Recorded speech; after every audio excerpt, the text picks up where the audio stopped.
Hey guys, welcome to the Driven Not Given podcast. And in this episode, I'm going to be talking about MLM's dirty little secrets. So let's get into it.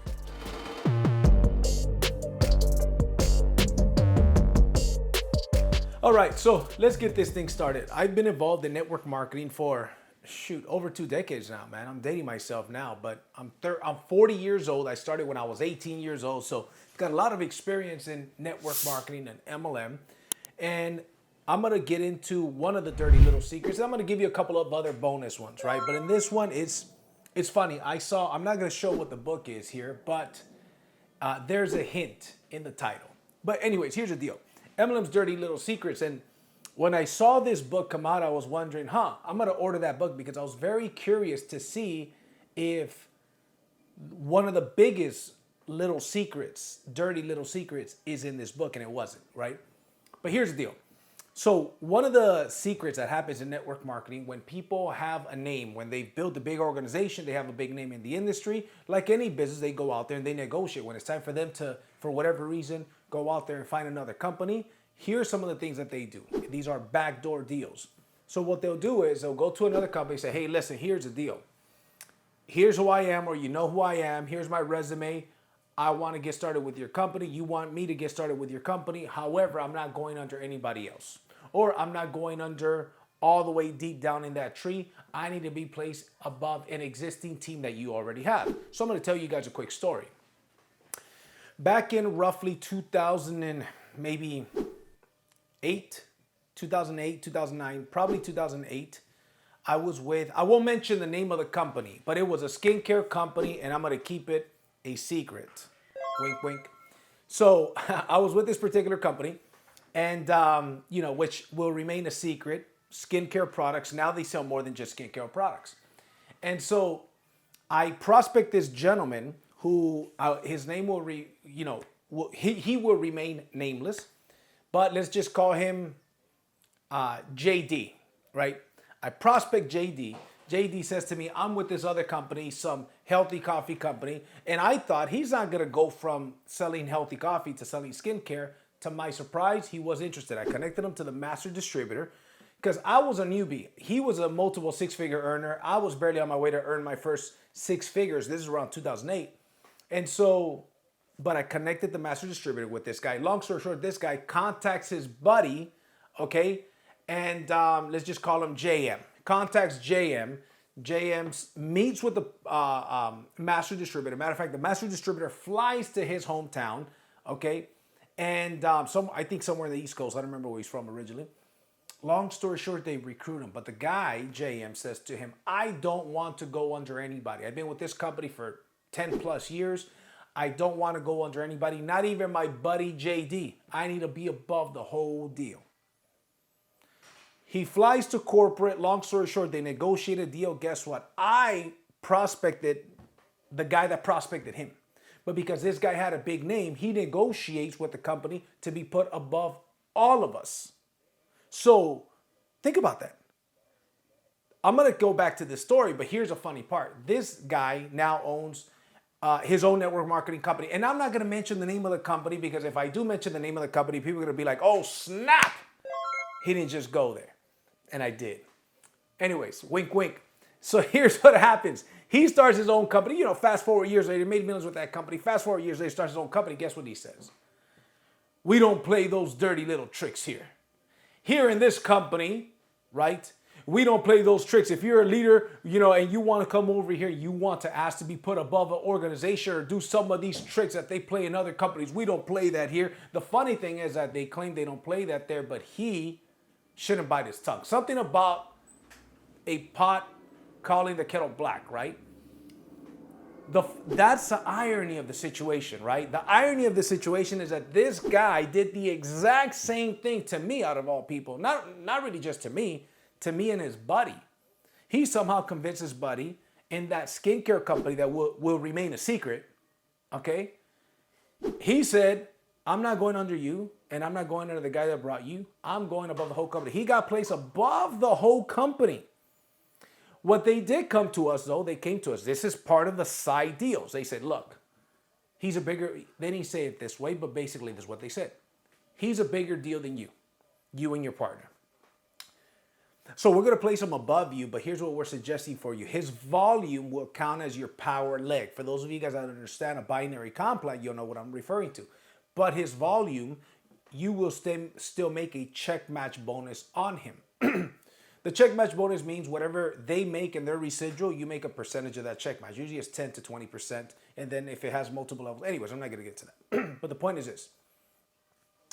This is not sitting well with me. And I'm like, well, I'm a rookie compared to this guy and his whole crew. So his power leg, I'm never going to get paid on the power leg, but I will make a percentage of his check. I believe it was somewhere around 10% of the time. So it was a pretty decent deal anyways. And I think it had 4 tiers of check match. So reluctantly, I accepted because I said, well, I mean, shit. I kind of understood. This guy's not going to go under me. And it actually didn't bother me as much as it would bother other people. However, when I see the irony of what's happening today, when this guy starts his own company, right, and mentions and criticizes people that did exactly what this dude did. Those are some of the side deals that happen, right? And so, to me, I look at that and I'm like, you know what? And then, not only that, then this particular book comes out, right, talking about MLM's little secrets. And I said, you know what? I've got some things that I want to share. So the point is this. Network marketing, we often say, is an equal opportunity, and it is a case with most companies and most situations. However, there are those situations. At the end of the day, it's business. And guess what? Business is business and Christmas is Christmas. And at the end of the day, in business, guess what happens? Negotiations and deals get closed in business, right? So he negotiated that deal, more power to him. We were making a good check, actually. So this is not only a knock on what he did. It's actually not a knock on what he did. It's more of a knock on what he preaches today. It's like, don't bite your tongue, bro. You know what I mean? Like, Percy, if I was in his shoes, I wouldn't really hit that so hard. We don't do those kind of deals. I would probably say we don't do those deals, but I wouldn't hit it as hard as he does because there's a lot of people that know his history, me personally being one of them, that, you know what I mean? The deal happened to me. And don't get me wrong. Financially, it was better to have him in the position that I had him in versus not having him at all because the check match bonus on him was good. I left the company shortly after. Part of the reason why I left the company is because of that. I ended up leaving this skincare company, which will remain a secret, okay? Probably 6 months after this whole deal happened because I went on to pursue bigger and better things. The irony is I recruited his partner from the healthy coffee business. 6 months later, I leave to a company in the healthy coffee business. Anyways, let's go to the next step. So here's another one that happens. Very similar, but even on a bigger scale. Back in about 2016 approximately, I was doing my thing. I was posting videos on Facebook of some of my trainings. And I was with a company at the time called Wealth Generators. It is now known as iGenius. By the way, shout out to Anthony Napolitano, one of the best direct sales network marketing leaders out there. Young stud, been there since like 2015 or 14. So he was a part of my organization. So what happens is that I went out there and I built a big business.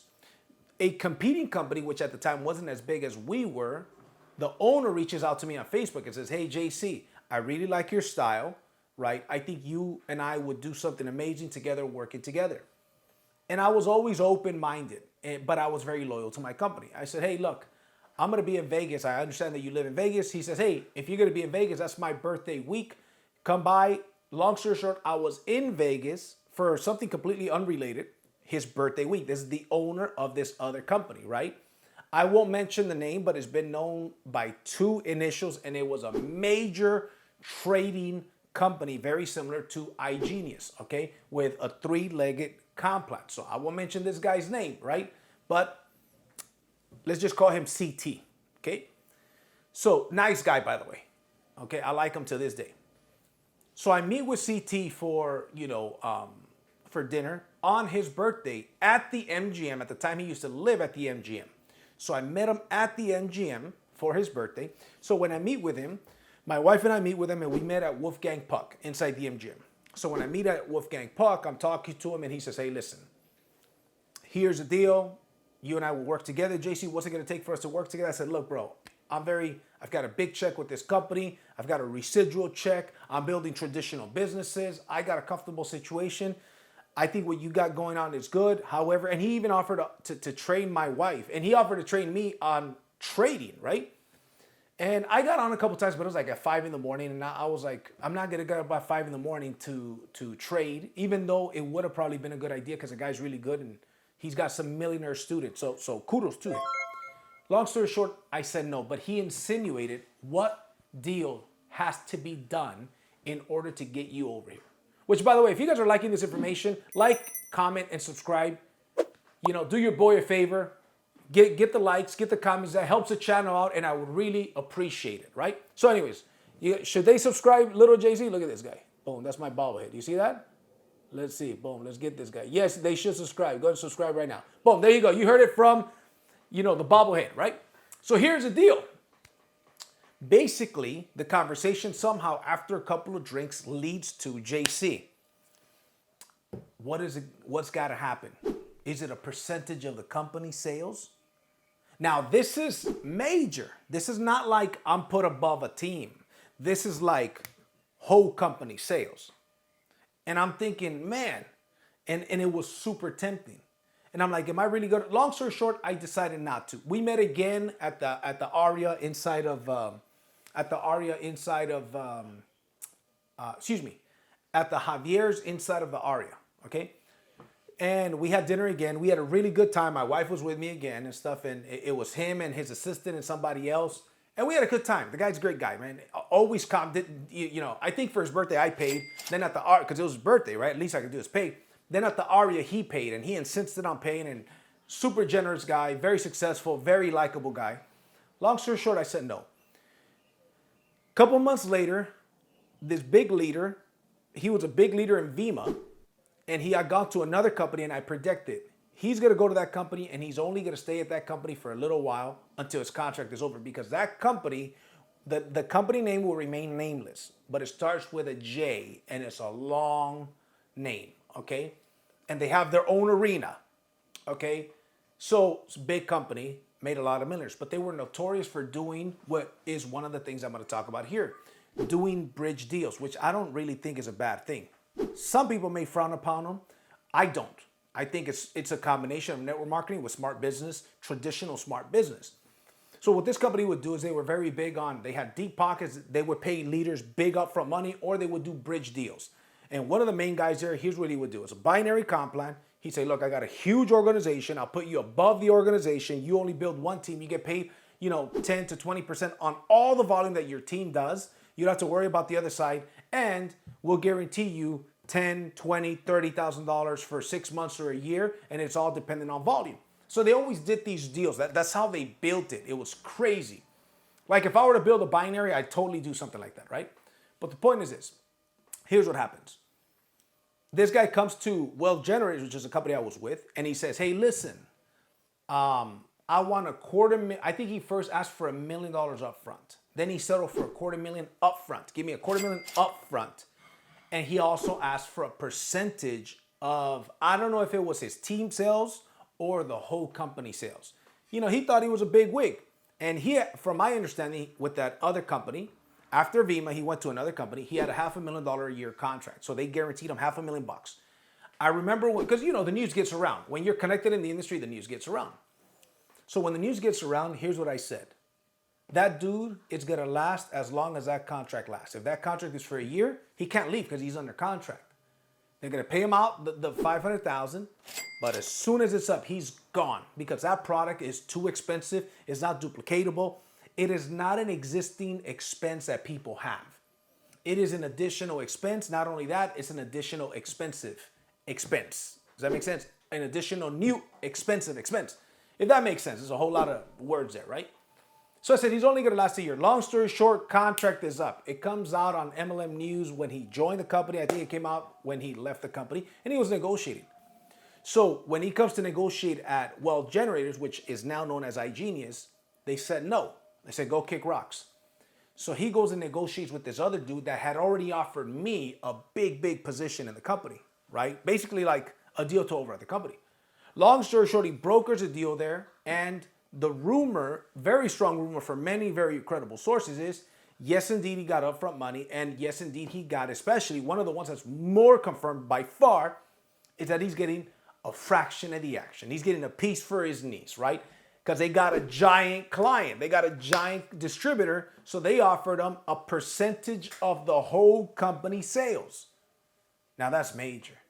Now this here propelled this dude bigger than he had ever been propelled in his life. That was his home run. Till this day, 2023, April 2023, he's still with that company because he got paid on the whole thing. So what he did, here's the thing about network marketing. It's all timing, man, timing. There was two other gentlemen from a healthy coffee company that left and they were all friends. When he shows them the deal, they say, hey man, this is something new, exciting, because this is a new era of network marketing where you're pitching people, hey, you can make money without having to recruit or without having to sell, because you can make money with the products, with the trading products, which is true. That's what Wealth Generators, IGenius, still till this day has. This company had it as well. So he recruits these two guys. So the rumor has it, I don't know this for a fact, but it makes sense. He offered them, hey, here's my percentage. I could get you guys a percentage like this. So whether he got the percentage from the company or he split his percentage with them, it was a smart move.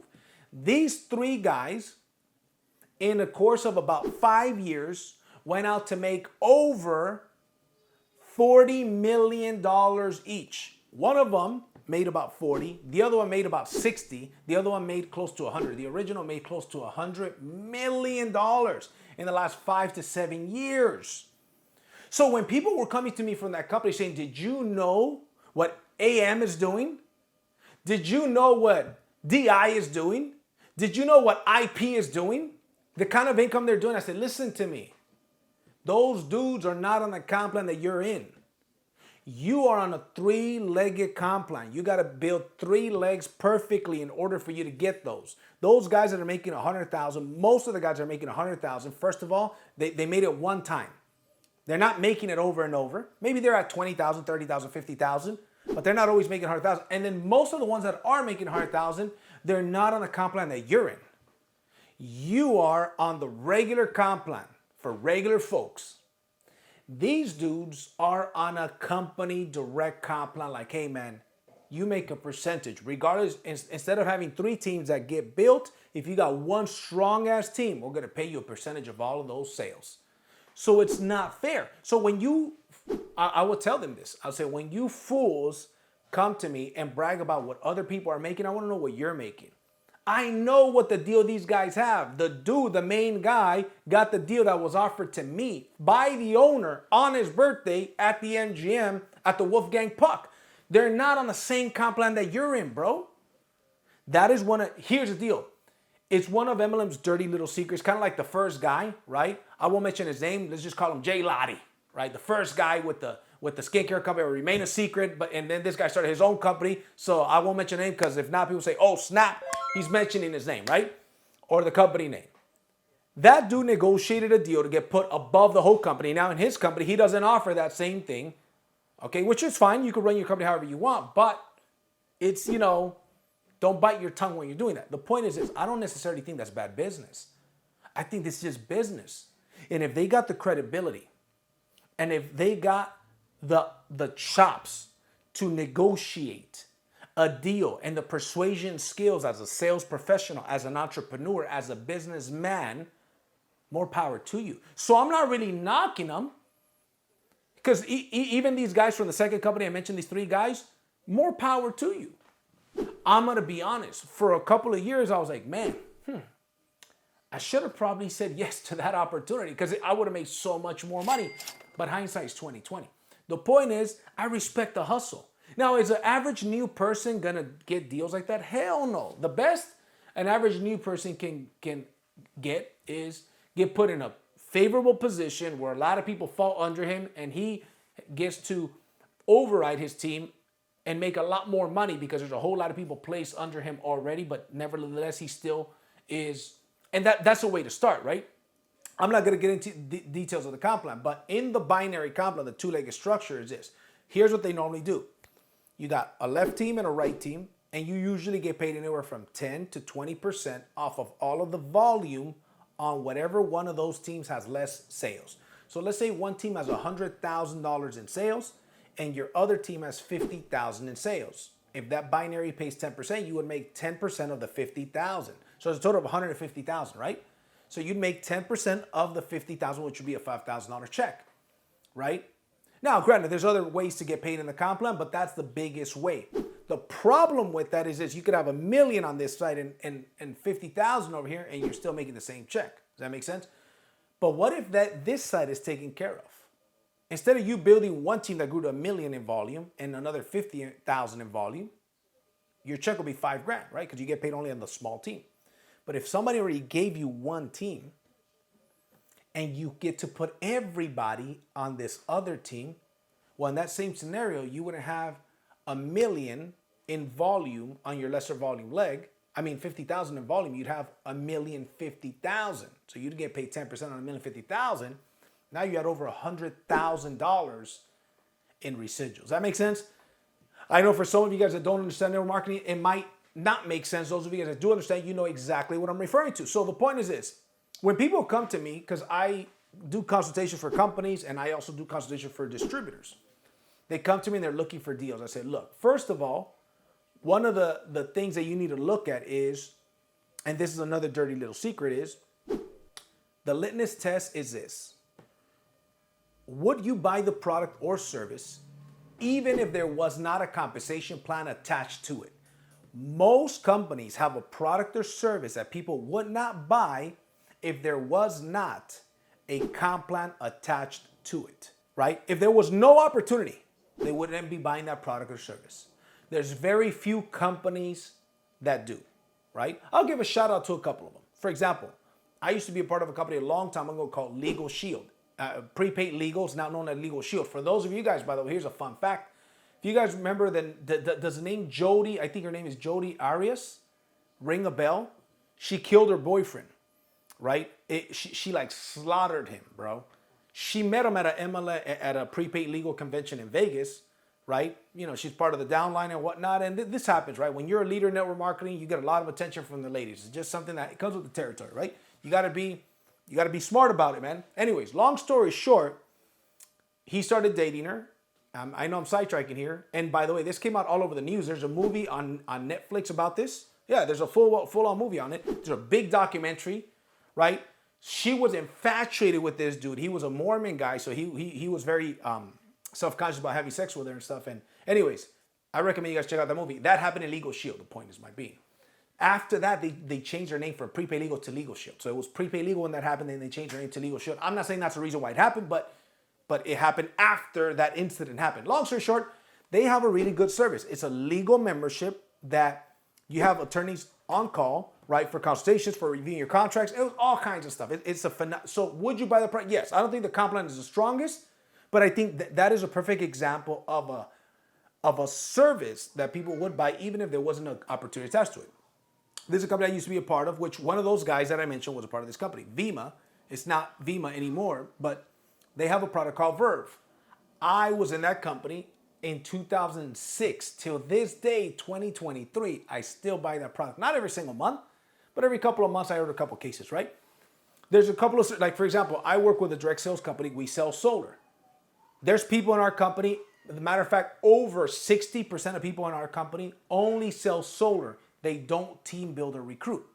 That passes a litmus test. People will buy the product or service even if there's not a comp plan attached to it, right? Because the majority of it's not like, the problem with MLM is that why some MLMs have gotten in trouble is because they say, look, the majority of your customers are distributors. They're not actual customers. They're buying the product because they're here because of the opportunity. So you got to find something. So anyways, that is a litmus test that I say. So you've got to have a product or service that you believe in that passes the litmus test is my advice. Also, you got to have the right comp plan. In a traditional network marketing company, me personally, I would do a binary. And I would negotiate. Here, more than likely, the owner knows about me, right? Or can ask a couple of folks and finds out about me and my track record. So like, look, I don't care if you put me above a team or if you give me one special position where I just get paid on all of the volume that I do, but I want to get paid on all of the volume that I do. Is there something wrong with that?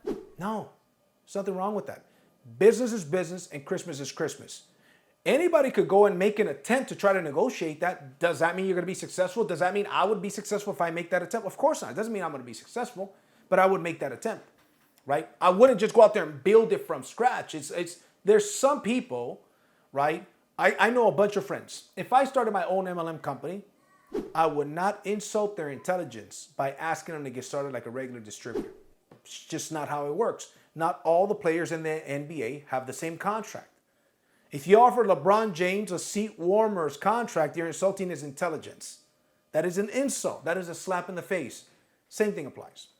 Okay, so the last dirty little secret that happens that a lot of people don't tell you about is this. Some companies, if they're having problems or they sell to another company, they could just flat out take your check. There's one company out there that's been around for over 30 years. I won't mention the name, but they're out of Idaho, okay? If you so much as go out there and become a customer of another company, I've heard stories that, boom, they cut your check. You'd be making 10 grand a month. Boom, cut your check. You're a customer of another company, just a customer, cut your check. At the end of the day, this is your own business. You shouldn't be tied into having, and the owner of that company is a billionaire. So what are people going to do? Go sue a billionaire? He knows, he's just an asshole. That dude, out of proving a point, out of principle, will spend $1 million to not pay you $10,000. That's the type of dude that he is. You got to know, hey, who are these companies that I'm getting in bed with? I remember there's a guy right now, and by the way, you leave that company, you can't even do another company for a year. For a whole year, you can't even do another company. That's in the contract that you signed. I know a dude, I won't mention his name, he started his own network marketing company. But before he started his own network marketing company, he joined this 30-year-old company out of Idaho. Right? And he was mentioning, Amazon quality products, but organic, right? They got good products. Funny thing is, I'm actually a customer of them, just a customer. Because they got good products. And I remember when he made that decision, I said, damn, this dude really doesn't know what he doesn't know. And I said, this guy's not going to make it there very long because eventually he's going to realize they got really good upfront bonuses for rank advancing, but the residual's very slow. Long story short, he lasted about maybe close to a year. After a year, he resigned. And I talked to him. I'm like, hey, man, I see that you resigned from XYZ company. He said, yeah, man. I said, yeah, so what's your plan? He says, I don't know, but I'm probably going to start my own company. I said, cool, but, how are you going to do it with these guys? He said, yeah, I'm going to just wait a year. I can't start a company. If not, they're going to sue me. So I'm going to wait the year that's allotted to me. Then I'm going to start my own company. Long story short, he waited a year. He did other things, whatever he did for a whole year. Once the year was up, boom, he started his own company. Now he's got a successful company. But the point is this. There are certain things that happen in the network marketing industry, man. I mean, I made close to $10 million in my career in network marketing, which is not a lot. I mentioned a couple of guys that made 40, 50, 60, $100 million in a 5-year course. Now, granted, they hit lightning in a bottle. Had I took that move and took it seriously, I would have been one of those stories as well. So, but the point is, I've got a lot of experience. I've grown, the biggest team I've ever built is 120,000 people. I know a lot of the players. I know a lot of the owners. There's a lot of things going on, right? But there's things that you should know when it comes to this industry. And here's the other disclaimer. This is the best industry in the world for the average person, is my opinion. The point is that there's no perfect industry, though. There's no perfect industry. But what other industry can, for a couple $100, can you get started in and go out there and make some extra $500 to $5,000 per month passive residual income within your first year? What other industry can you get started for a couple $100, have millionaires mentor you and teach you a proven system, and you could eventually become a millionaire if you work your butt off and you follow a system?